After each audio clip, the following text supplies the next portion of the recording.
Sí, hemos iniciado la transición a la época lluviosa, anunciamos el plan invernal. Bueno, la segunda semana de mayo fue cuando se dijo, es una etapa de transición. A partir ya de la segunda quincena de mayo podemos decir que estamos ya oficialmente en la época lluviosa. Ya hemos tenido desde el mes de marzo tormentas eléctricas en varios lugares del país y tenemos ya en algunas estaciones acumulados bastante considerables. Son puntos específicos. Por ejemplo, en la estación de Santiago de María tenemos más de 180 milímetros acumulados hasta el momento. Eso es una cantidad bastante considerable, teniendo en cuenta que el promedio anual son 2.000 milímetros de lluvia. Entonces, hemos visto también cómo ha habido bastante lluvia en el norte del país, sobre todo en la zona norte del departamento de Chalatenango, departamento de Santa Ana, también toda la zona boscosa, donde hemos tenido también bastantes precipitaciones. De hecho, nosotros estamos trabajando de la mano con el Ministerio de Agricultura, tenemos mesas, estamos coordinando todo eso. La verdad que la información que sale del Observatorio de Amenazas del Ministerio es súper importante, da la pauta para que varias instituciones y varias personas puedan tomar este tipo de decisiones. Igual nosotros ya estamos preparando también nuestra campaña de Árboles para El Salvador, que es muy importante, es todo el tema de reforestación que se vuelve a arrancar en la época lluviosa. ¿Vamos a tener qué fenómeno?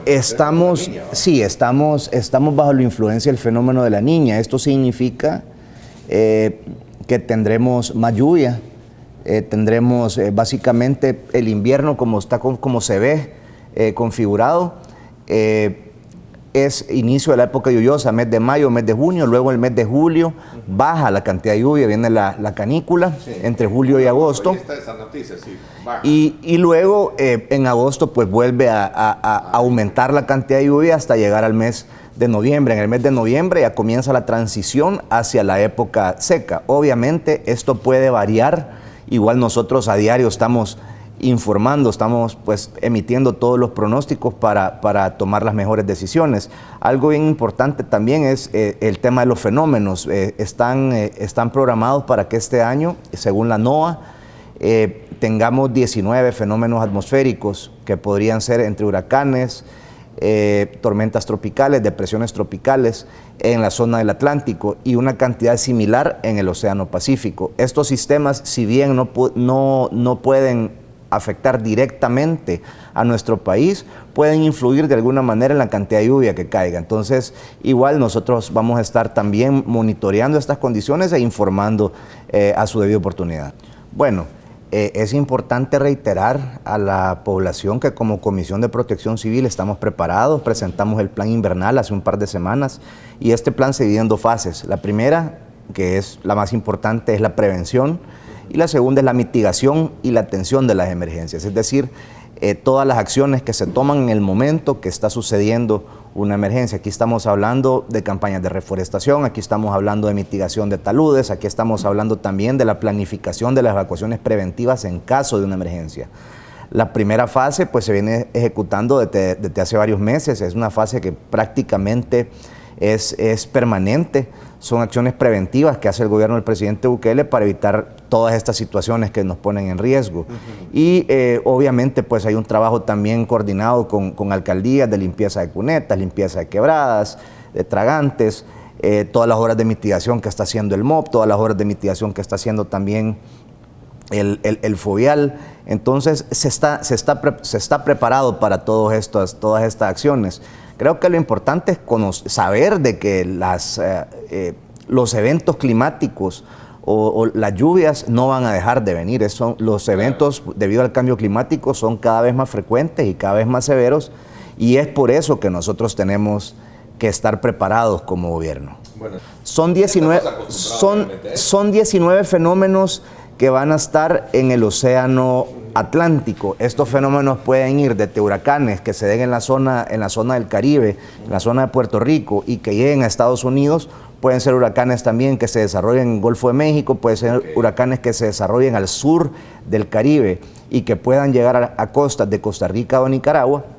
Es decir, son o sea, ahora las condiciones del Océano Atlántico con el clima cálido se prestan para el desarrollo de estos sistemas.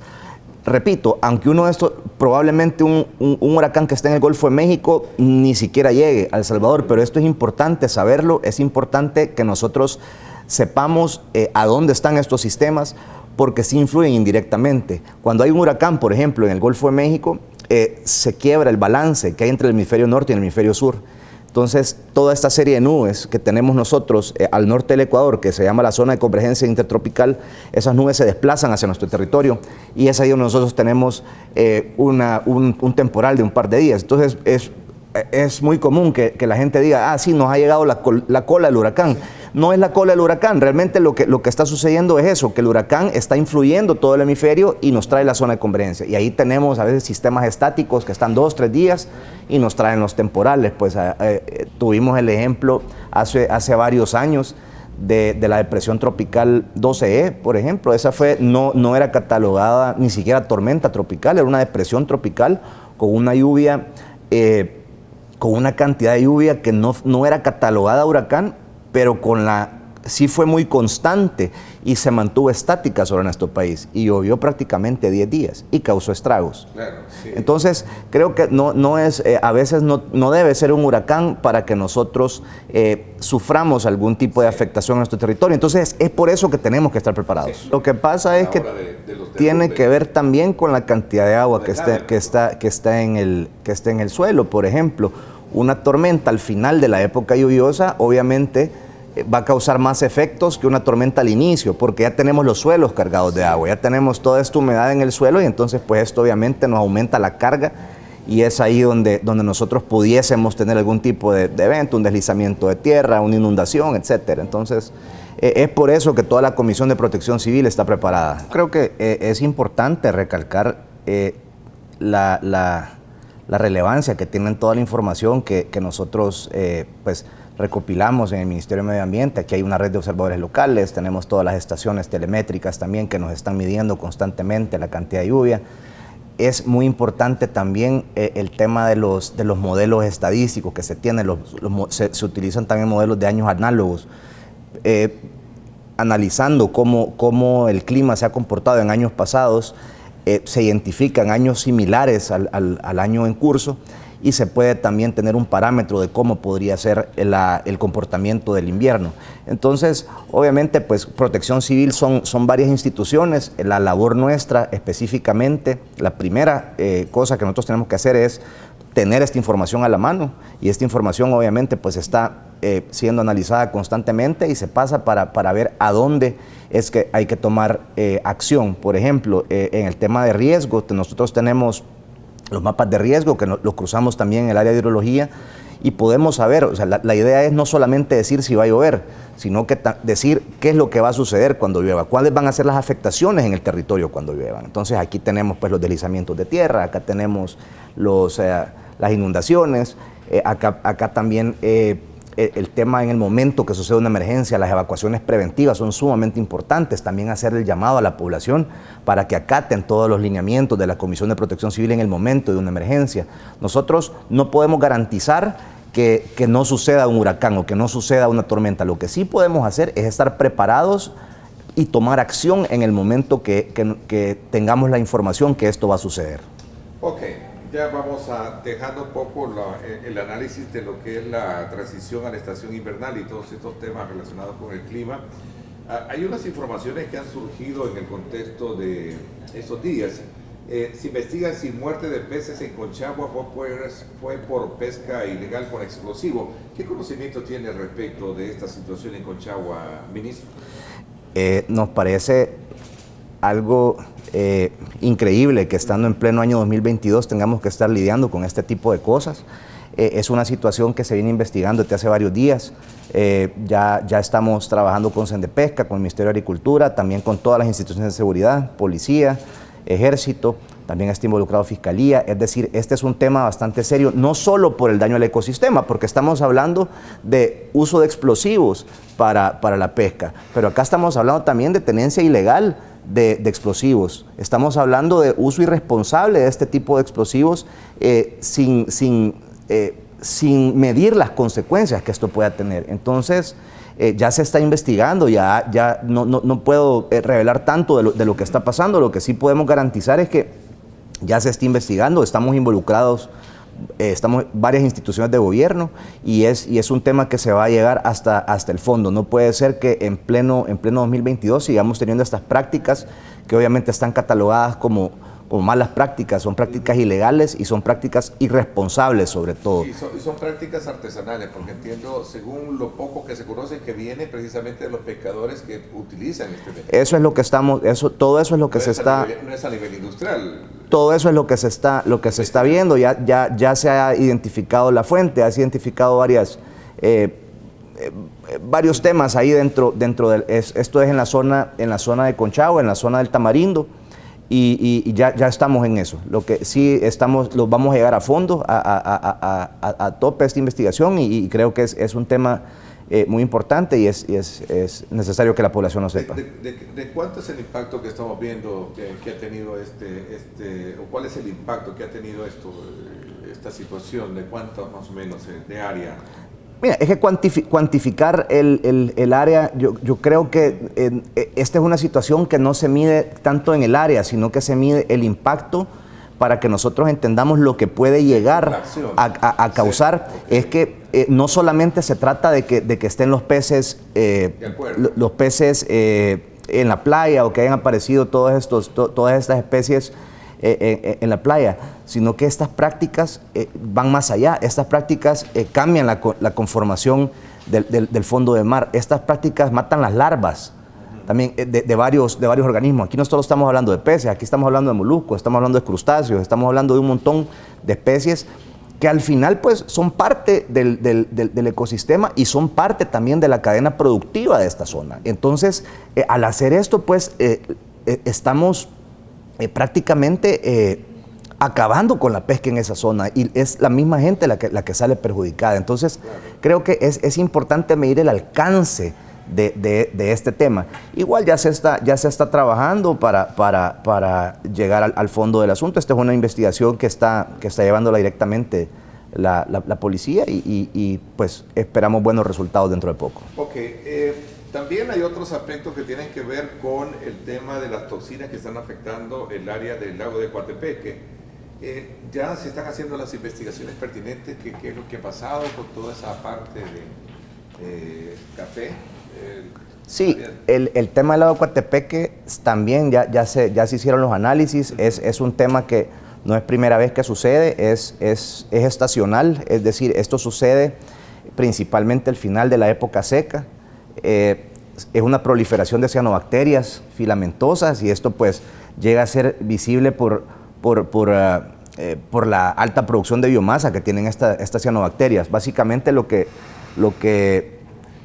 lo que se trata es un ciclo. Obviamente estas cianobacterias tienen dos fuentes de alimentación. La primera son los minerales que existen naturalmente en el lago. Recordemos que el lago de Coatepeque es un lago de origen volcánico que está lleno de minerales. Y luego pues también, y aquí viene la segunda parte, es a causa de todas los minerales que llegan de forma artificial al lago, es decir, que llegan de forma provocada al lago. Entonces acá podemos mencionar las prácticas agrícolas que, ojo, no tienen 2 años de suceder esas prácticas agrícolas. Esto que está sucediendo en el agua ahorita es fruto de un olvido de décadas. Entonces, estamos viendo prácticas agrícolas, estamos viendo lixiviados también que se filtran hacia la cuenca del lago. Esto también es fruto de la negligencia de las alcaldías pasadas en la recolección y disposición final de desechos en las comunidades alrededor del lago. Y vemos también el tema de los negocios y el tema de las quintas recreativas. No todos los negocios ni todas las quintas recreativas, pero sí ya tenemos identificados los negocios, ya tenemos identificadas las quintas recreativas que sí están siendo, digamos, irresponsables en el manejo de sus aguas residuales. Estamos trabajando con varias instituciones también, con varias instituciones de gobierno, con varias instituciones locales en el lago también, para poder llegar a una solución. Creo que este es un proceso que va a pasar, es un proceso que con las lluvias pues obviamente va a ir disminuyendo, es un proceso natural y es similar a lo que sucede cuando el lago se torna color turquesa, que básicamente son cianobacterias, solo que producen otra reacción. O sea, que son dos especies de, digamos, de impacto. Producen otra reacción. La metamorfosis que recibe esto. son otra... Y ahora es otra reacción, pero sí son cianobacterias. Entonces, lo importante es que la población sepa que se está trabajando en esto, se están sacando los análisis y es una contaminación, digamos, esto es causa de la contaminación irresponsable de años, principalmente las prácticas agrícolas irresponsables y también de todos los desechos que suceden aquí en el lago. Vale la pena hacer el llamado también a todos los ciudadanos, a toda la gente que visita el lago, a toda la gente que se lucra del lago, los que tienen negocios ahí, que se ordenen.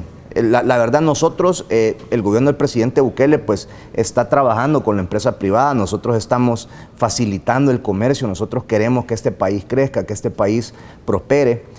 Pero también tenemos que regular, eso es importantísima la regulación, entonces hacemos el llamado, por el momento nosotros estamos emitiendo recomendaciones, pero no queremos tampoco llegar a un tema que vaya más allá, a unas instancias legales que puedan perjudicar a la gente, entonces hacemos el llamado por... Pero es importante también cuidar la parte relacionada con el ambiente o el ecosistema mismo, pues, ¿verdad? Es que si no lo cuidamos, el ecosistema se va a morir. Así es. Entonces, ese es el punto. Entonces, y eso no es trabajo solamente de una institución, es trabajo de cada uno de los ciudadanos que visitan el lago, es cada uno de los ciudadanos que viven en el lago, que trabajan del lago, que viven de todas las condiciones que presenta el lago Coatepeque. Entonces, estamos trabajando con todos estos procesos, actividades.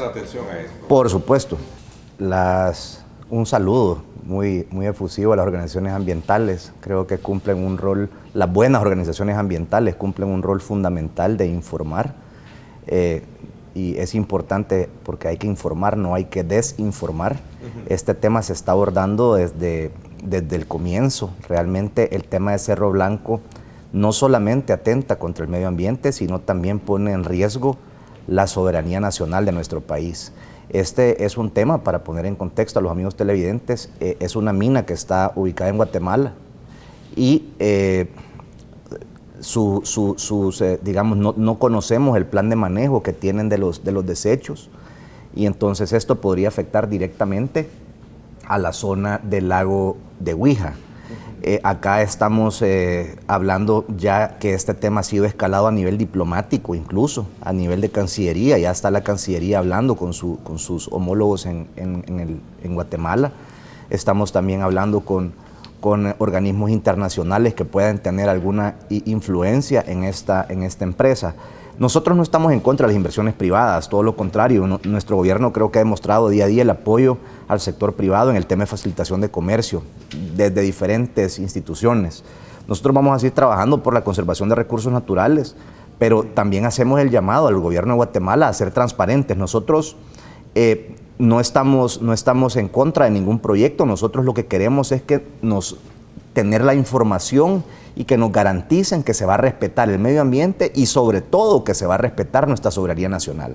Entonces, es un tema que se ha estado trabajando desde hace tiempo. Hay una comisión establecida, también una comisión interinstitucional que está viendo este tema precisamente. En el mapa podemos ver cómo el río Ostúa es el río que llega al lago de Huija y obviamente la importancia que tiene el lago de Huija no solamente para el ecosistema de la zona de Metapán, sino porque el río Desagüe conecta con el río Lempa. Y ese es el punto medular. Es el punto medular y el río Lempa obviamente, río abajo pues está la planta potabilizadora Torogós que le brinda agua potable al Gran San Salvador. Entonces ya estamos tomando las acciones, también hay acciones locales en el lago de Huija, es bien importante mencionar eso, hay acciones localizadas en el lago de Huija, en el río Desagüe también, para prevenir cualquier otro tipo de contaminación que pueda existir. Hay acciones también de retiro de ninfa, hay acciones, es decir, se está trabajando en el lago de Huija. Sin embargo, esta es una empresa privada que está del lado de Guatemala y como te digo, ya estamos hablando directamente con el gobierno de Guatemala, estamos hablando a nivel de Cancillería ya, porque es un tema que, como repito, no pone solamente en riesgo el medio ambiente, sino también la soberanía de nuestro país. Yo creo que toda la información de sitios autorizados pues está en línea. Nuestra legislación de transparencia, yo creo que muchas de estas noticias a veces pueden ser basadas en rumores, pueden ser basadas en temas. Lo que sí es que la disposición final nosotros verificamos que se realice en lugares que sean aptos para dicha disposición. Entonces creo que es importante también es importante que nos informemos, es importante que sepamos exactamente de lo que estamos hablando y garantizarle a la población también de que toda esta disposición, no solamente de ripio, sino que de todos los residuos, llámese residuos industriales, residuos hospitalarios, se realice de la mejor manera. Entonces, hay varios sitios de disposición final de ripio. Esta cantera que tú mencionas es una de ellas, pero existen varios sitios de disposición. ¿Sí está autorizado entonces en esta pedrera colocar ese tipo de ripio? En cualquier pedrera está autorizado colocar digamos, ese tipo de material. Obviamente depende del tipo de material. Esa noticia, pues, habría que ver de qué está hablando exactamente, pero sí,